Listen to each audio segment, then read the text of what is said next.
তারা ভয়ে বলছে যে আমরা হাসনাত কায়েমকে চিনি না কিংবা তার কাছে আমরা গ্রহণযোগ্য নির্বাচন করতে ব্যর্থ হয় তাহলে বাংলাদেশ বড় রকমের বিপর্যয়ের মধ্যে পড়বে এবং এই নির্বাচন কমিশনকে যতটা সম্ভব জনগণের সামনে আসলে তাকে বিতর্কিত না করা উচিত।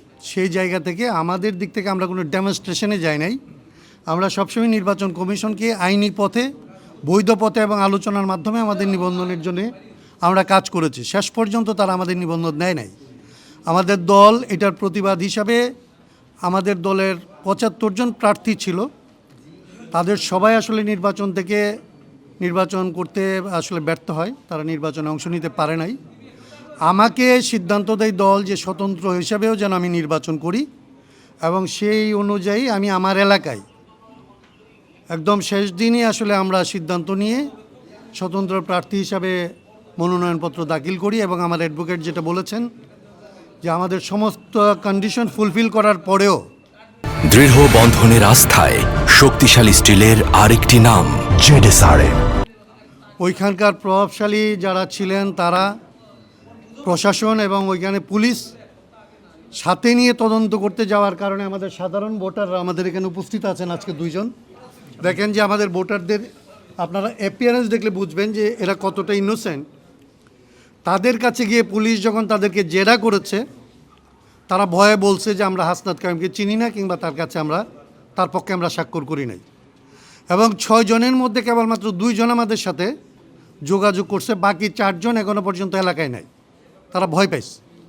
তো এইটা নিয়ে পরবর্তীতে আমরা আপিল করি এবং আজকে এই 2 জনকে যেহেতু আমরা ট্রেস করতে পারছিলাম, এই 2 জনকে এই নির্বাচন কমিশনের সামনে উপস্থিত করাই এবং নির্বাচন কমিশন তাদেরকে দেখে তাদের আসলে পরীক্ষা করে এই সিদ্ধান্ত নিয়েছে যে আসলে আপিলটা তারা অ্যালাউ করেছে, আমাকে এই নির্বাচনে অংশ নেওয়ার সুযোগ দিয়েছে। আমি সব কিছুর পরেও এই নির্বাচনে শেষ পর্যন্ত লড়াইটা অব্যাহত রাখতে চাই। গতকালকে আপনি জানেন যে আমরা স্বতন্ত্র প্রার্থীদের পক্ষ থেকে গতকালকে যে মতবিনিময় করেছি সেইখানে তাদের অভিজ্ঞতা আমার চাইতে ভয়াবহ। স্বতন্ত্র প্রার্থীদেরকে নির্বাচন থেকে বাইরে ফেলে দেওয়ার জন্যে নির্বাচন কমিশনের অন্তত মাঠ পর্যায়ে খুব তীব্রভাবে কাজ করছে। আপনারা 2টা জিনিস লক্ষ্য করলে বুঝবেন, কী পরিমাণ আপিল হচ্ছে এবং কী পরিমাণ আপিল অ্যালাউ হচ্ছে। এর পার্সেন্টেজ দেখলে আপনি বুঝবেন যে স্থানীয় রিটার্নিং কর্মকর্তারা যারা আসলে নির্বাচন কন্ডাক্ট করবে তারা বড় দলগুলি দ্বারা কী মাত্রায় প্রভাবিত হয়েছে।